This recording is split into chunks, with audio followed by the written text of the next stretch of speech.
Ciao ragazzi, ed eccoci qua nel continuare questa carrellata di tutorial su questo simulatore OnResp. In questa istanza vedremo un altro carico, vale a dire il compound, e nel farlo volevo mostrarvi un progetto, un prodotto in verità di Bose uscito nel mercato italiano nei primi anni 90-93 all'incirca, ovviamente del secolo scorso, che destò molto scalpore per due motivi principali, sia per come si presentava un semplice cilindro lungo 3,80 m, due tubi, due linee di trasmissione volendo asimmetriche, una più lunga e l'altra più corta, quindi era abbastanza semplice, e anche per i dati forniti, dichiarati 25-125 a meno 3 con 109 decibel di pressione, quindi di tutto rispetto, con circa 300 watt applicati. C'è da dire che questo prodotto veniva gestito da sostanzialmente un DSP, ok, da un processore audio che andava a filtrare in modo da avere quella banda passante. Quindi per chi vorrà replicare, laddove poi vedremo se è possibile oppure no, dovrà munirsi giustamente di un DSP, ma è l'ultimo dei problemi. Oggi come oggi i DSP si trova anche sotto casa, ovunque oramai, ok? Nel 1990 insomma si aveva qualche piccola difficoltà. Detto questo, ripeto, è estremamente semplice, due linee di trasmissione di diversa lunghezza, come si può osservare anche dal disegno. Veniva chiamato il cannone di Bose anche perché la sua descrizione, il prodotto era così venduto, Acoustic Wave Cannon System 2, che sta a significare proprio cannura, a prescindere dalla forma, ma era così denominato. Ok? Ora, per cercare di eguagliare queste performance ci servirà anche un adeguato altoparlante. A catalogo di Ciare ho trovato questo 1200 SV, che è un sub ad alte prestazioni, ok, che ha una FS da 30, ok, che ci potrà forse far raggiungere quelle prestazioni che vedremo. Lo scopo qual è di questo diciamo tutorial? Innanzitutto di farvi dimostrarvi quest'altro carico, ma poi di verificare se possiamo replicare in qualche modo, raggiungere le prestazioni di questo prodotto, ma anche di verificare se effettivamente i dati forniti da Ciate sono veritieri oppure no, perché in effetti vedendo il prodotto di questa semplicità qualche dubbio è nato all'epoca se effettivamente erano queste, diciamo, le performance di questo prodotto. C'è da dire che era un prodotto destinato non certamente a uso domestico, visto le dimensioni, ma corre voce che qualche appassionato l'ha provato anche in casa, il che non è che sarebbe impossibile, tutto sommato sono 3,80 m, chi ha una stanza da 4 metri ci va tranquillamente in un lato. Con queste caratteristiche, beh, insomma, si potrà divertire sicuramente. Era un prodotto destinato sostanzialmente per cinema, teatro, per tutti diciamo questo tipo di situazioni che avevano delle necessità ben specifiche. Ok? Bene, iniziamo la simulazione come sempre avvalendoci della procedura guidata, ok, input wizard. Ci interessa il semispazio sempre. In questo caso sceglieremo caricato con tromba, ovviamente, ed ecco qua il nostro compound, ok, normale, che deve essere semplice, un segmento per lato, avrà un profilo conico, cioè dritto, anche l'altro, nessuna camera, neanche nella gola, perché deve essere semplice, dritto, senza espansione e quant'altro, ok? Nessun tipo di compensazione. In questo caso vediamo che c'è un'espansione, poi la andiamo a correggere, ma tutto sommato abbiamo due linee.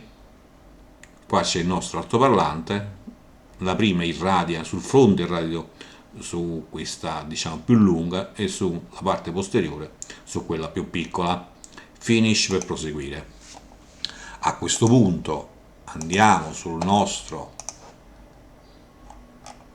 1200 SV di Ciare e andiamo a caricare i parametri L small, ok? Allora 523 per quanto riguarda il 523 per quanto riguarda l'SD centimetri quadrati, 6,7 ohm per quanto riguarda l'ARE, FS abbiamo detto 30 Hz, BL abbiamo detto 25,3, perché è cambiato qua? 523 6, 7, 25, 3, 29, 30, VAS 59 litri, QS 0,36, QMS 6,1, LE 2,35 che sono milliardi, watt potenza S 1000, un bel mostriciattolo, X max 14 mm, ok. Vediamo se è cambiato qualcosa. 0,34 0,36 61 59 30 67 523 ci restituisce un MMS, una massa mobile da 186 rotti contro i 183. Perfetta tolleranza, ma possiamo anche vedere se possiamo ritoccare qualche cosa. Va bene, ci possiamo accontentare. 69 61 096 sì 25,57 contro 25,3 sì, possiamo confermare con ok, perché siamo in perfetta tolleranza. Si stanno azzuffando i miei cani. Bene, allora a questo punto non ci resta che andare a simulare i box, ovvero che poi a tutti gli effetti non è un box, ma ecco abbiamo visto un tubo, un cilindro praticamente, ok? Andiamo su Tools, Ludio Speaker Wizard, no, ci interessa quindi non deve mascherare, ed eccolo qua, ok? Le due linee in questo caso presentano un'espansione, ok? Sia su quella lunga che su quella più corta. Ora il problema qual è? Il nostro subwoofer, il 1200 SV, presenta un diametro di incastro, cioè quando andrà a posizionare su un pannello, questo deve avere un diametro di 28,282 mm, ok? Quindi possiamo ipotizzare di utilizzare un cilindro che abbia questo diametro. Quindi se ha questo diametro mettiamo la nostra calcolatrice, cancelliamo di 28,2, che è il diametro diviso 2, abbiamo il raggio, a quadrato per pi greco è 3,14 uguale, quindi la sezione costante deve essere di 624, quindi tutte le sezioni dovranno avere 624 per non avere nessuna espansione. Quindi 624, ecco qua, già si è raddrizzata la prima, andiamo anche su quest'altra, 624 ed infine l'ultima. Eccolo qua. E abbiamo i due cilindri, i due tubi a destra e a sinistra del nostro altoparlante, uno più lungo e l'altro più corto. Essendo questa delle linee di trasmissione, le possiamo accordare al quarto d'onda, soprattutto per quella più lunga ovviamente. Quindi, volendo accordare questa a quando? A 30, visto che la FS del nostro subwoofer 1200 di 30, Ok, restiamo coerenti con la FS, cancelliamo 3,44 che è la velocità del suono, diviso la frequenza e abbiamo la lunghezza d'onda, diviso 4 abbiamo il quarto d'onda, 2,86 m in centimetri sono 286, arrotondiamo a 290 e via. Ora, Bose cosa ha detto? Che il suo cannone è lungo 3,82. Ora noi abbiamo già impiegato 2,90 per arrivare a 3,80, non ci restano che altri 90, 2,90 e 90, 3,80. Quindi non possiamo superare, per quanto riguarda questa linea più piccola, i 90 cm. Bene, andiamo sulla risposta, togliamo la visione di quella precedente e proviamo ad allungare e vediamo cosa otteniamo.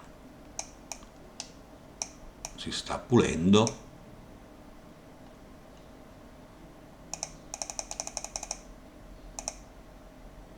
e si è pulita. Ora vi ricordo, possiamo anche lasciare così che è del 381, noi abbiamo 381 pure noi, poco importa. Ricordo che questo sistema di Bose faceva utilizzo di un DSP denominato, se non mi sbaglio, Panarei, eccolo qua, vedete? Eccolo qua, ingrandisco un pochino.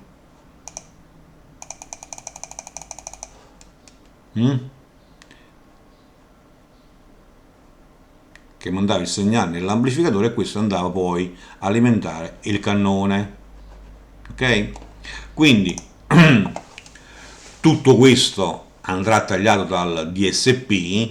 Stiamo qua dove c'è questa forte cancellazione a 169, molto più in là dei 125 di Bose, che staremmo qua grosso modo. Tutto questo quindi un filtro presuppongo che verrà impostato sì, sui 70-60 qua, e tutto questo farà così e sarà tagliato. Ok? Quindi avrà questa risposta qua, questa campana qua. Per aiutare il taglio del DSP, che poi via digitale è molto più semplice, possiamo anche provare a inserire un pochino di fonoassorbente in queste linee, tanto per pulire un pochino. Vediamo se non perdiamo molta energia, ok? Allora andiamo su Feeling, bene, e aggiungiamo un pelino e vediamo che succede. Vedete che si pulisce e non perdiamo pressione. Ecco qua. E abbiamo aiutato anche il DSP, no? Che sarà più agevolato. Vediamo invece sull'altra.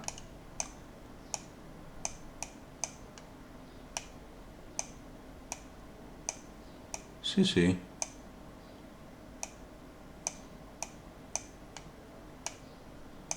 Quindi inserendo il fonoassorbente si può pulire la risposta e si agevola anche il taglio del DSP. Bene, cosa abbiamo ottenuto nel frattempo? Qua ci potremmo considerare, diciamo, nella gamma utile, nella banda passante. Qua stiamo grosso modo a flat a 33, 90, 91, 87, 88, stiamo quindi a meno 3, a 25, anche noi. Cosa aveva dichiarato? Aveva dichiarato 25 a meno 3, Bose, ok? Quindi non solo è possibile replicarlo, ma i dati di Bose sono attendibili, molto attendibili, ok? Però noi certamente non stiamo utilizzando lo stesso altoparlante, è molto più potente il nostro, Bose dichiara 300 watt, il nostro è 1000, vediamo a che pressione arriviamo. Ecco, a questo punto ci possiamo anche accontentare della X Max, ok? Quindi andiamo su escursione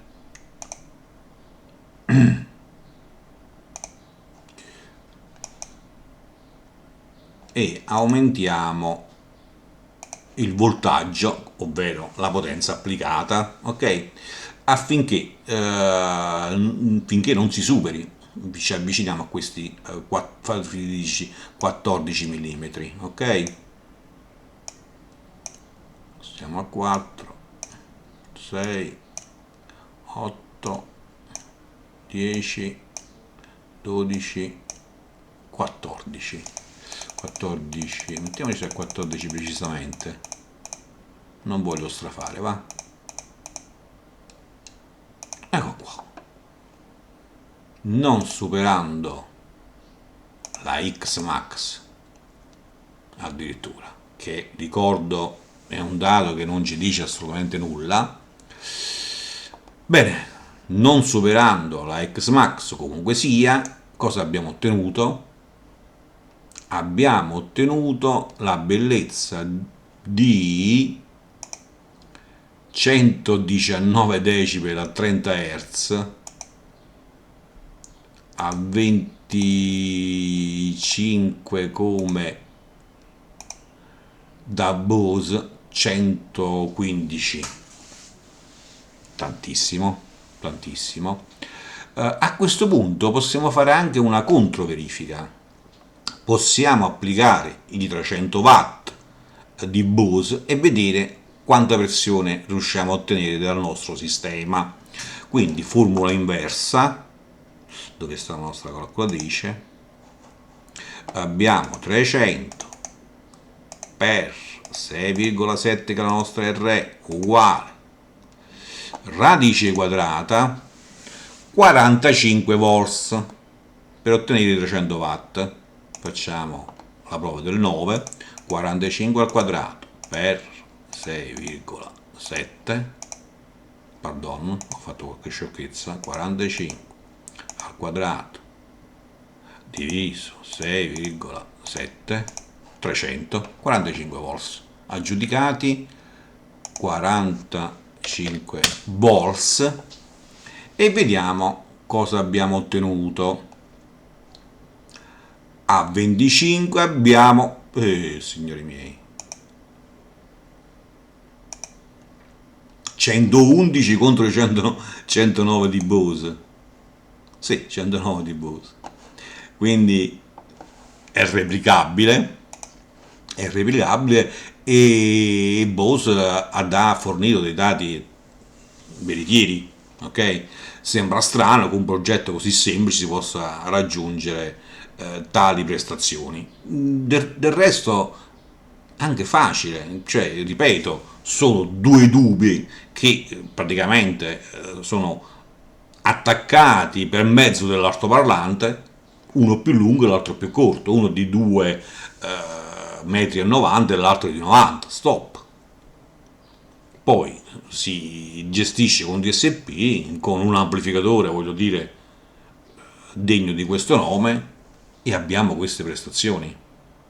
Tanta roba, direi, e tanto di cappello a Bose che nei primi anni 90 insomma ha creato questo prodotto. Non ha fatto miracoli, come abbiamo visto, nulla di che, però iniziativa lodevole, ok? E ripeto, si può replicare tranquillamente, basta trovare, è sufficiente trovare questo cilindro che ha questo diametro da, abbiamo detto, cos'era? Da 29-30 centimetri, e il gioco è fatto. È fatto. Non bisogna fare altro. DSP quanto ne volete, di tutte le misure e prezzi. Un amplificatore si trova tranquillamente. Bisognerebbe avere il coraggio di metterlo in una sala. 3,80 m non è piccolo. qualche moglie avrebbe da ridire. Però laddove si avesse una stanza dedicata all'ascolto, avere questi 25 Hz potrebbero dare qualche piccola soddisfazione. Ok? Bene, spero di aver fatto cosa gradita. Se vi è piaciuto il video mettete un mi piace per darmene atto, sono curioso. Bene, come dicevo, mi fermo qua, non c'è altro da aggiungere, è molto semplice effettivamente. Niente, come dicevo, mi fermo qua, ci sentiamo per la prossima, ciao!